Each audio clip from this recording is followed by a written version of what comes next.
Well, hey, Apple investigators are on the hunt, but we're not talking about the tech company. We're actually talking about the fruit. Stephanie Stone explains the Lost Apple Project. Like most investigations, the case of the lost apple starts with a detective. Apples that are believed to be either extinct or lost, they pretty much have not been seen for close to 100 years.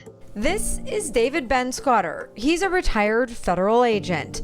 I used to work a lot of high volume document cases, and this kind of research that I do about these lost apples is high volume documents. He fell into this line of work quite by accident. A friend needed help with an old apple orchard on a farm dating back to the early 1900s. They simply wanted to know what kind of apple trees they had found. So, like anyone would do, he Googled. And I started clicking about apple orchards in our area and found just an amazing history of apple growing in eastern Washington. And so it began.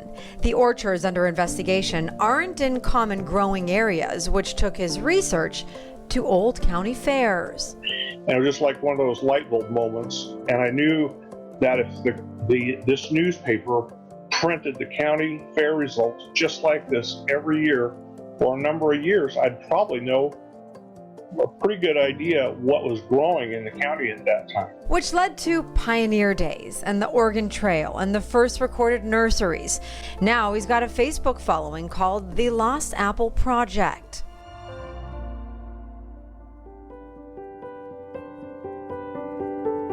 But in order to truly identify which apple it was and where it came from, he had to connect with an expert. There's only a handful of them in the country.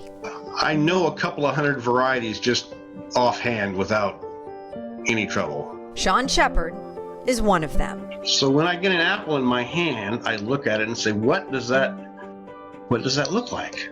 Does it look like something else? And then I check my list. We got our hands on the list he created. It's sort of secret, so we'll just show you some of the names on this hugely extensive, detailed, intricate spreadsheet. There might be as many as 17,000 kinds. And they are all apples. I mean, they aren't really all different. Some of them are quite similar. I mean, there are a lot of apples that are just red. Turns out a lot of them fall under the classification of Jonathan. Who was Jonathan? I don't know. I don't know why they named it Jonathan. Apples, thousands of varieties, including those connected to the Jonathan kind, are planted on a 40-acre farm in Oregon. Sean and other experts are using the farm to preserve, protect, and share their knowledge so that no apple is ever left behind. I'll continue until I can't continue. This is just the beginning of the fact-finding investigation. The only way to get them back is doing what we're doing.